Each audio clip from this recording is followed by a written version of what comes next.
right. Hey, what's up, everyone? Thank you for tuning in for another episode at the Warehouse Underground podcast series. This one is episode number 20. I'm Ben, the host of the show, and a super cool guest that I'm very excited to chat with today on the show. His name's Zack Napolitano. He's the founder of the TAC Group, which is practical ops consulting for distribution and fulfillment operations. Now, I had a chance to talk with him a couple of weeks back about all things operations inside distribution and fulfillment centers because we are both in the same space. We both run in the same circles, and I loved it. I loved chatting with him. He has some great insight that he offered to me. We had some alignment on a lot of things, and we just thought that this would be a great chance to have somebody on the show that can really bring a lot of perspective to people out there in the world of FCs because they're not going anywhere. They're getting bigger. More and more people are looking for ways to improve operations inside of them. Yeah, we got some automation and some robotics coming on in the whole thing, but by and large, people and how to best maximize operations inside FCs and DCs is what people want to know. And Zack and the TAC Group are in a perfect position to do that and have done that. And I think this will be a very awesome and insightful show. And I'm happy to have him on. So with that, I'll bring him up onto the stage. Zack, welcome to the Warehouse Underground, my friend. How are you today? Thank you for coming on. Hey, doing great, Ben. Thanks for having me. Really excited to be a guest on the show here today.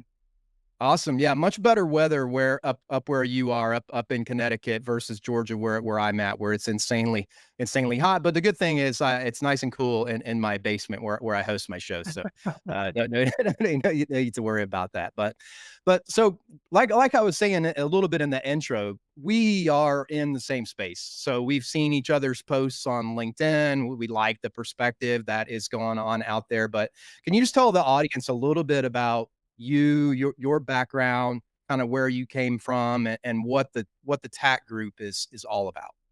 Yeah, I'd love to, Ben. So I'm an operator, right? I've been in operations and operations leadership roles for 25 years now.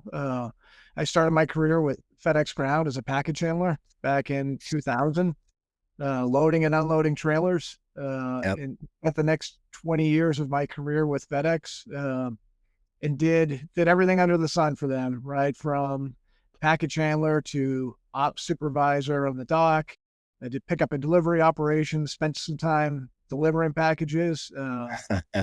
Whatever it took back in the day. And then ended up running my own facilities and did that for really the second half of my career with FedEx, Ben, was so I did some turnarounds, some facility turnarounds, started a couple of automated facilities. And then my last role with FedEx was opening up a 750,000 square foot, fully automated hub in the Northeast of Middletown, Connecticut. And then I left there to join ADUSA Distribution. So Ahold Delhaize, it's the largest grocery retailer on the East Coast, and help them with the supply chain transformation effort, moving away from a long-term partner into a self-distributed model. And the key responsibility there was stand up a 1.2 million square foot distribution center, implement Manhattan Active, WMS. We were the second site globally to go live with Active at that time. And then we used kind of a hybrid model of 3PL for labor and transportation, but we owned the building, the systems, the inventory, and some of the management and inventory control functions as well were controlled by ADUSA. And did all of that in April of 2020 was when that project kicked off. So it was a pretty crazy time, right? COVID was hitting, and grocery, the world got flipped upside down, but grocery was particularly impacted. So it was really through that experience, Ben, of going through that collective transformation effort, where we had a lot of balls in the air, right? It was a pretty complex go live with the new model, the new building, the WMS implementation, and we had some hard stop dates on contracts. So we needed to go live, right? So it was a real big push to get everything up and running by go live date. Uh, and I think I've heard you say that you've been a part of some WMS implementations in the past. Yes, 2. I Yeah. have 2 scars, one right on this arm and one right on this arm. Right. So they don't always go according to plan. But we had our marching orders, right? We need to push forward and we needed to go live by a certain date. And we did, right? And it was rocky, right? We weren't fully prepared for it. We had a very aggressive ramp plan, Yep. and it just was a pretty a, not a great experience, all around. And during that time, right, we had engaged with some bigger supply chain consulting firms to help us guide us through that effort.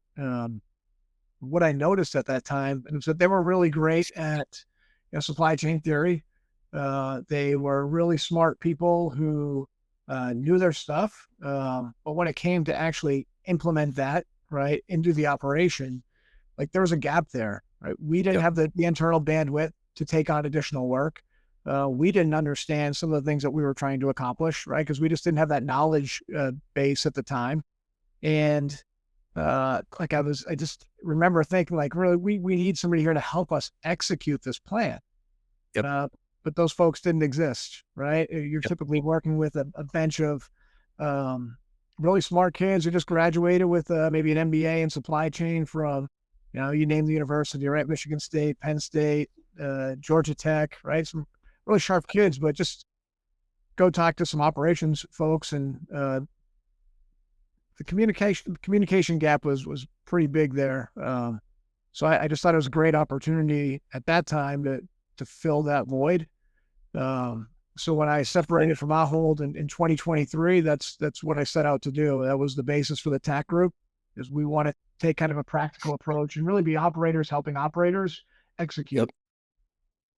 Yep. So I mean, and what you just described is, from my seat, from the people I'm networked with, very common.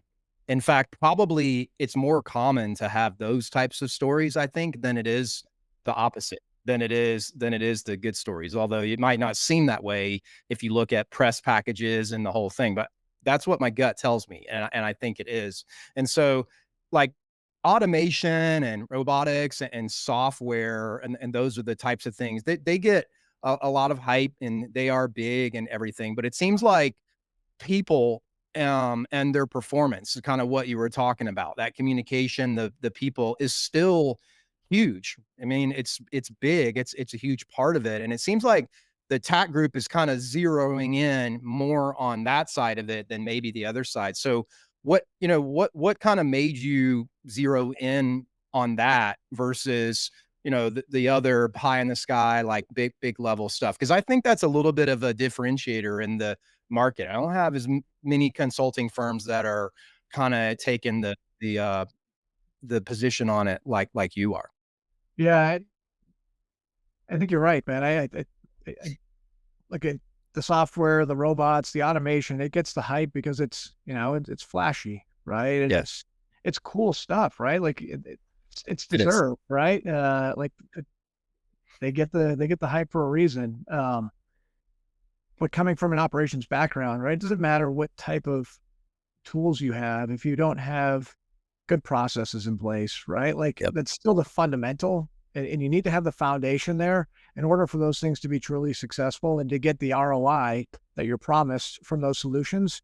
You need to be really dialed in, right? Your people and your processes are the foundational components of any operation.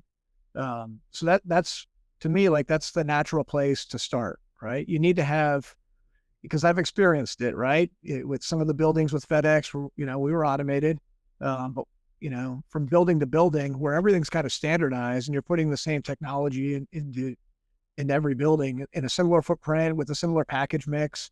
Right? If you have good leaders and good people and good processes, those buildings, they started up really well, right? It was a smooth startup, a good, smooth go live, and continued consistent results in those buildings. Where other buildings that didn't have that in place, right? The foundation wasn't settled. Uh, the results weren't there, right? So that was the differentiator, right? So That's what we choose to focus on. I think that's the key element. We get that right, and then let's layer in the technology. Let's layer in the automation and the robots, um, and then you get that you maximize the benefits of that technology.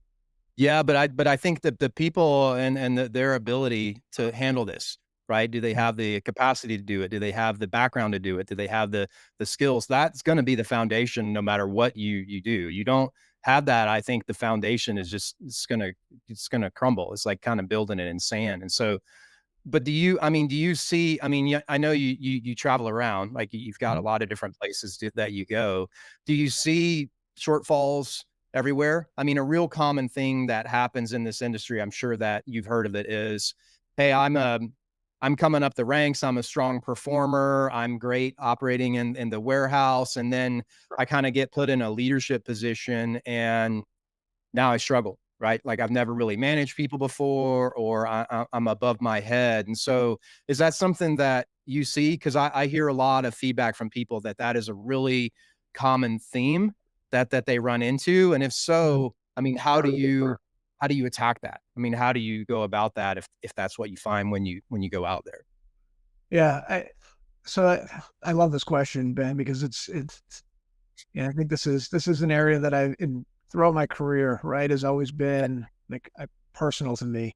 Having been, a frontline associate, a production associate who was promoted into a leadership role, like it was a long time ago, right? But I remember like it was yesterday. And I think the one thing I learned early in my career was like FedEx did an excellent job with employee development, leadership development, in they had the resources there to put programs in place to help people be successful as they transitioned into new roles. Um, so I always felt supported through my journey. Mhm. But to your question, right? Do you see the shortfalls? Like absolutely, the shortfalls are there, and it's almost universal, right? It kind of transcends like industry, whether it's Yeah. you're a Yep. small 3PL, a mega 3PL, a Fortune 100 brand, or a mom and pop shop. Like the gap is there, and it's everywhere. And I don't know, um, we talked about that foundational component, right? Mhm. Of you got to have your people and your processes in order. To me, that's one of the foundational components of the people piece, right? Yep. Do you have infrastructure in place to support your leaders? Yep. And I'm all for. I think it's absolutely the right move is to promote from within. I think it develops a culture, that type of culture that you want to have organizationally, but you have to have the infrastructure there to support that. Um, Yep. Yeah, and I think too, like it's funny that you say that about being across all industries. I actually had a guest on podcast number 2 that was from the tech world, not connected to warehousing at all, and that's what almost the whole show was about. First time leaders, and they're not and what happens to people. And so I think you're right. I think that that is just a universal theme, and that's why it's good to have people like you that have experienced it and kind of came up the ranks because you've got the scars to prove it, right? You can immediately go in and identify and help with that. And you also mentioned something too that I know that we both agree on, and that is sometimes it seems as if senior leaders in operations for whatever reason may not fully grasp all of the things that are being put on the plate of their warehouse manager or their ops manager, their ops leader, because they're disconnected from it, right? They have their own job that they've got to do. They've got to run at the high level. And so do you agree with me on that? That sometimes real senior leaders are just it's not that they don't care, it's not that they don't pay attention, it's just that they're just not fully able to understand everything, and all those things that are coming down on the leader ultimately can harm the operation, right? Like, they can take away from productivity, they can take away from engagement, they can so a senior leader or executive leader will want to be aware of that, they will want to know that. Am I off on that? I mean, or is that kinda where you are thinking that is for that group. I think it's tough to argue that. Yeah. And and you just look at the background of where a lot of the executive leadership comes from, right? There aren't many folks that truly rise from like the floor, right? Like they don't, they, you Yeah. don't, that's not the progression, right? Generally. So I think if you've never done it, you don't have an appreciation for what it takes to be successful in the role. Um, and like, that's just natural, right? That's in supply chain. That's in, I mean, you could probably make a sports analogy there somewhere, right? And in terms of like leading, Yeah. you know, organizations. Um, but yeah, I think that they don't truly understand like how much effort it takes to run day in and day out, right? Just to get orders out the door, Yep. and what that entails, right? And yeah, to tie it back into the last piece on development, right? Like we promote people that were very effective in a production role, really great workers. It will most likely succeed if given um, given the right structure, Yeah.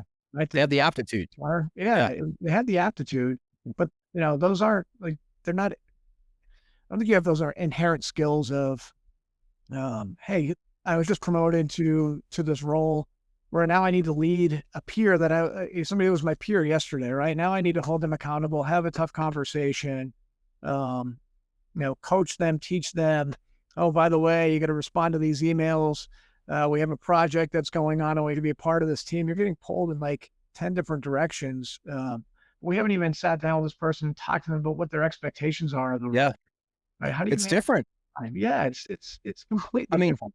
to go back at a sports analogy, and I really hate to do this, what I'm about to say, because I love this guy. He's one of my heroes. But if you look at Michael Jordan, Michael Jordan, the best basketball player of all time. You heard me Right. right. The best basketball player of Yeah. all time. Not a great executive. Just struggled with it. Did not. Same with Derek Jeter. Derek Jeter, a fantastic baseball player, executive. The Marlins just didn't work out because it's two different worlds. Now, I hate to say that that's like a similar thing that happens in warehousing or distribution, but it is. It's the same concept. It's you were a fantastic performer. Now Mhm. you have new skills that are more soft that you're being expected to develop, and it's different. I mean, it takes time. So is that in scope for you? I mean, when you go into an operation, is that in scope to not only talk with the floor level leaders and help them, but do you also bring in the senior leaders of the site executives and say, hey, we need better alignment in this or change that, or do you kind of stay away from that side? No, I think that's core to what we do, Ben. Like that's what it takes to truly make lasting change. Yep. So you know, that is like really fundamental to what we're doing with the TAC Group. We want to get that deep alignment, right? And like that term, I know has been overused before, but like it's truly the deep alignment from all levels of the organization of what we're trying to accomplish. And you need to get them on board, and they need to understand, like, hey, here's what it's going to take to like we can come in here and we can work with your team and get results. Like, how do we get that to last when we leave, right? And ensure there's no kind of regression after we leave your operation. Yeah. Yeah, and it's just identifying the gap, and then we have programs in place, and both formal training programs for leaders and informal, like typical engagements for us. We're on the floor, like 80% Yeah. of the time. We're working alongside teams, uh, like observing, doing the work, understanding what it takes, like asking questions, seeing where those gaps truly are, and then addressing it in the moment. We Yeah. like to have the ability to do that because we know like those gaps exist, right? What better way to do it than to be alongside those folks doing the work, um, and coaching in the moment, right? You're Yep. coaching frontline associates, you're coaching supervisors and leads and managers, and look, if there's GMs out there that can learn from it, like we want to get them involved in those conversations as well. Like that's how you build like transformational change, right? And make sure that things are going to last well beyond the engagement. Yeah.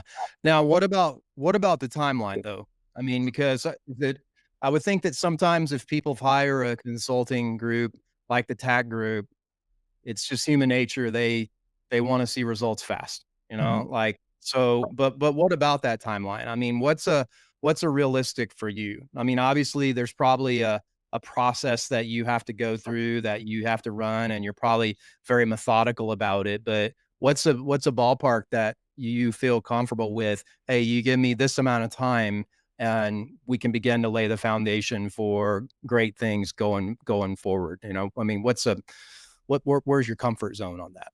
Yeah.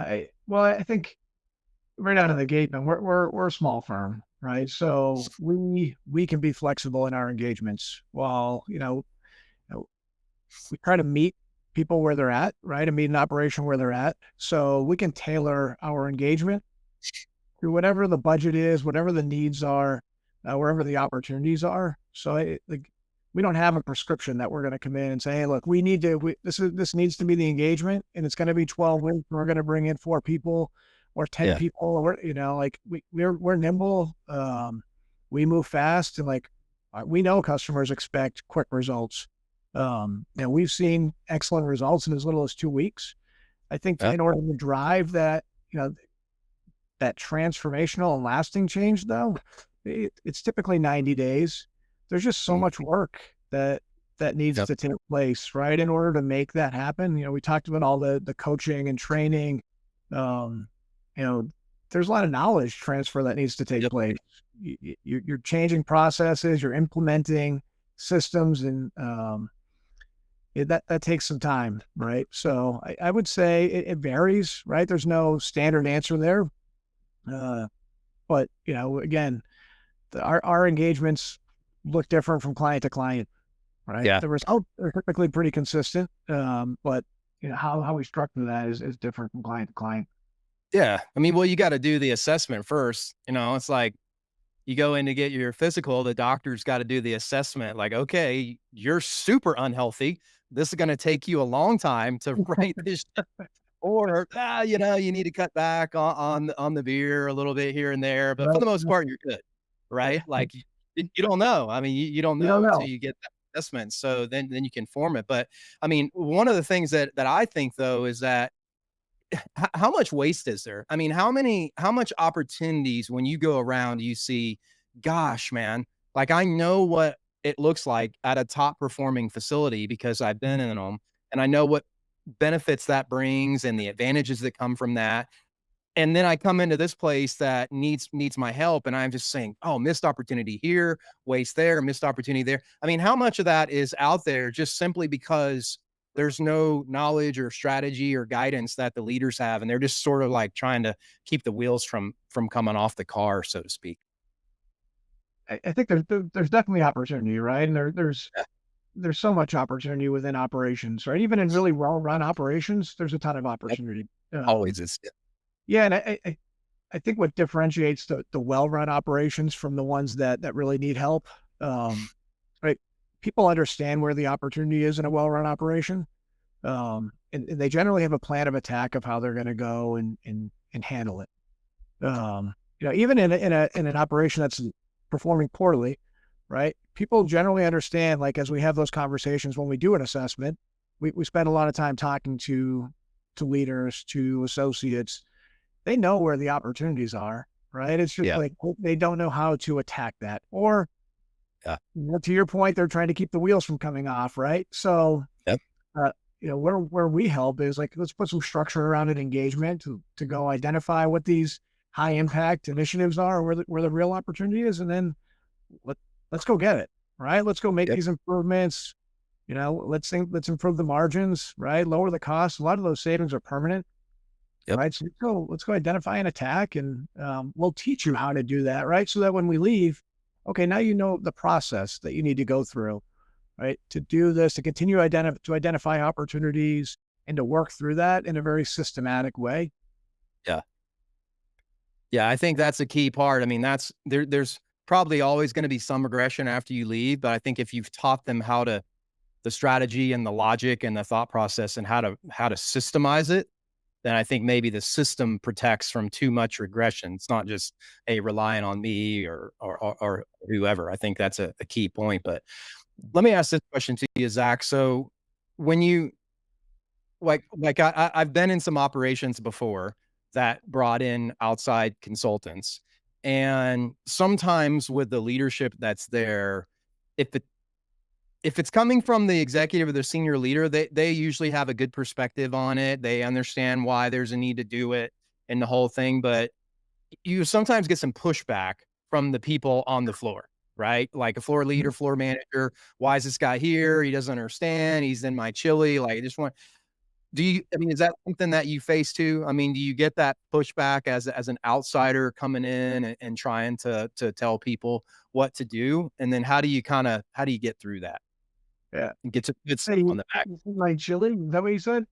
Yeah, yeah, he's I would think that's probably a southern term there. He's too close to my area of Yeah. responsibility. Yeah, he's Okay. in I've my never heard that one before. I like it. yeah, Yeah, I think that's a natural reaction, right? I've been in that seat before. yep, When people kind of descend upon your operation, like that's your baby, right? yeah, And you take it personally. yeah, Wait, look, you just have to be authentic, right? And be yeah, honest and transparent about, what you're there to do.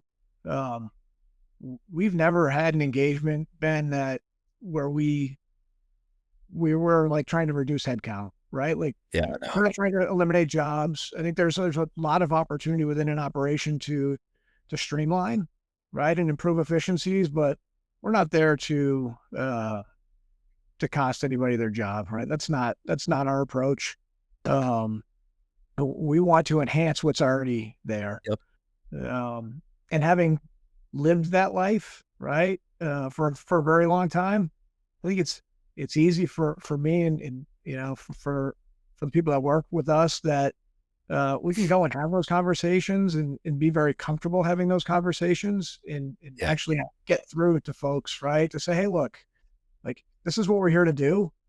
Um, and we're here to help you. We're a resource. Use us as a resource. Um, and we want to work together, right? We're going to partner on this. Like we're already here, right? The decision's been made. We're not going yep, anywhere. So we can work together and really impact some positive changes.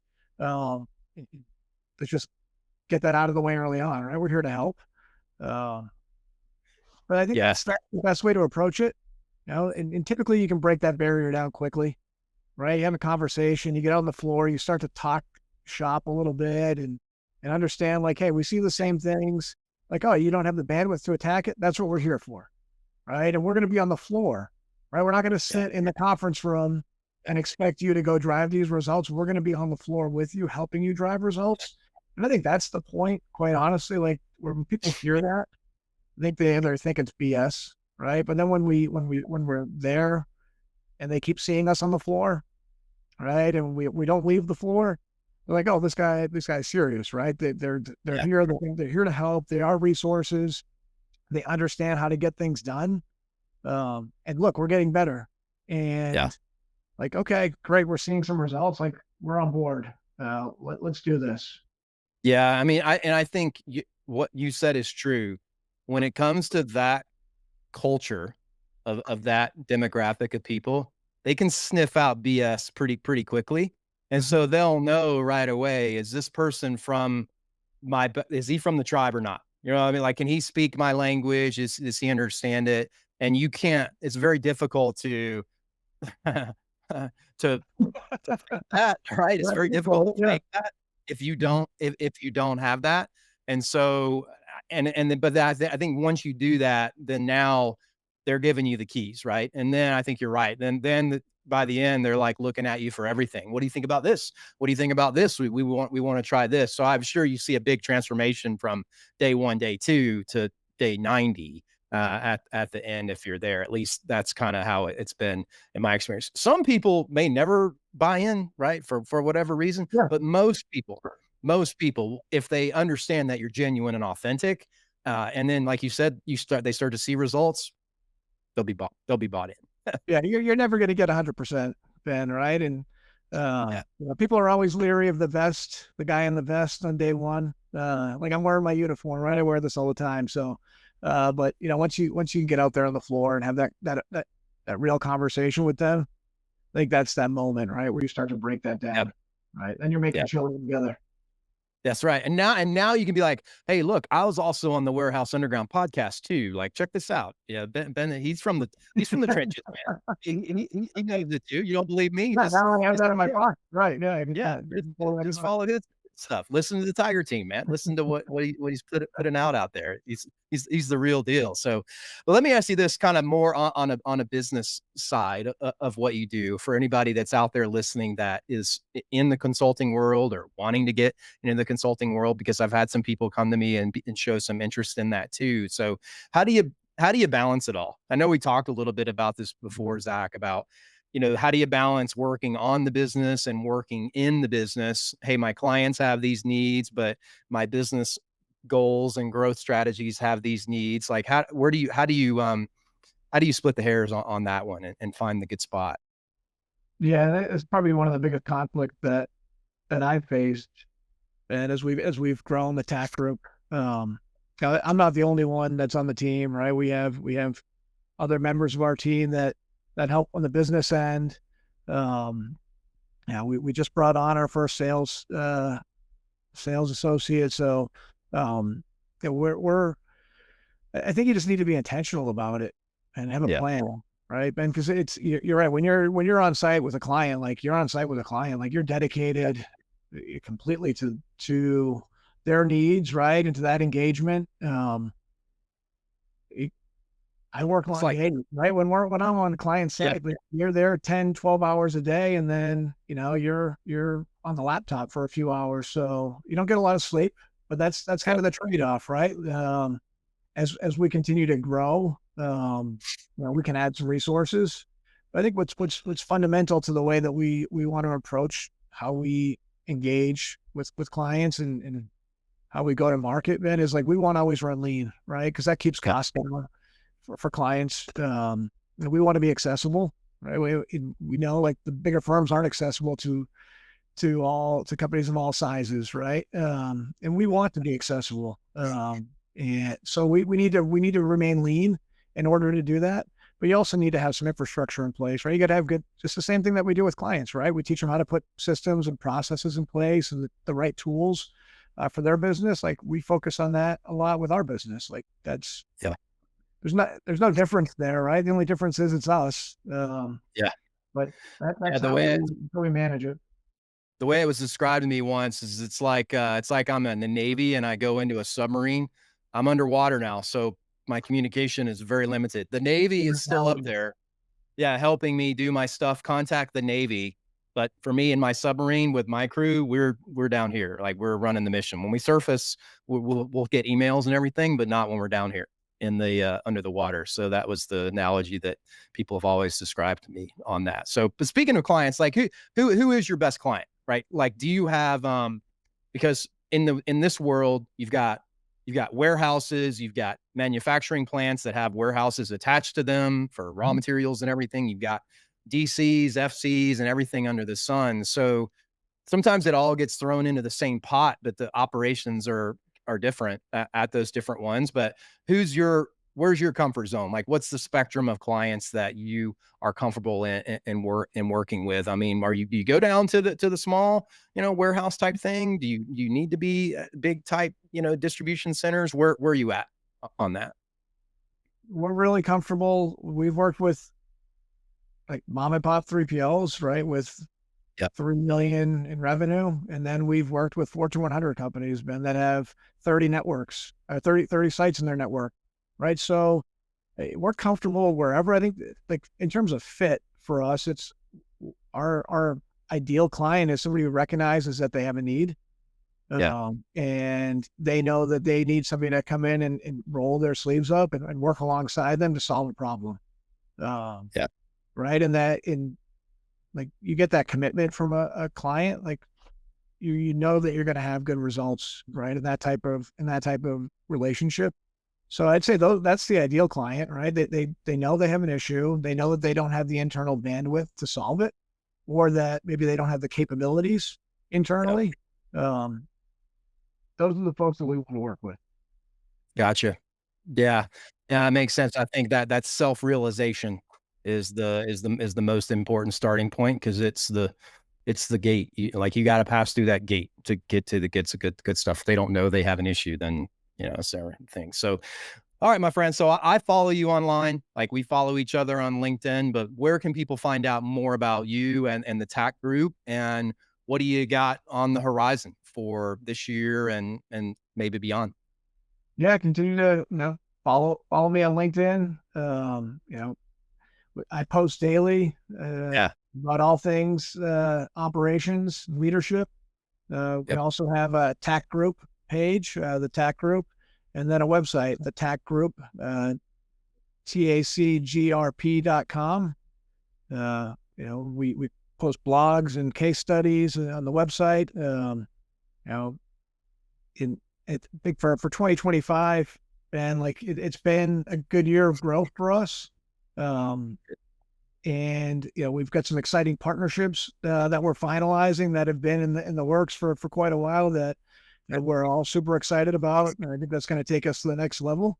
Um, and look, there's a ton going on in this industry right now, right? There's a ton of I know. uncertainty, and you just never know what's going to come down next. So we're always kind of ear to the ground and trying to figure out like where can we help people, where can we help operations, and yeah. So that's what we have going on right now.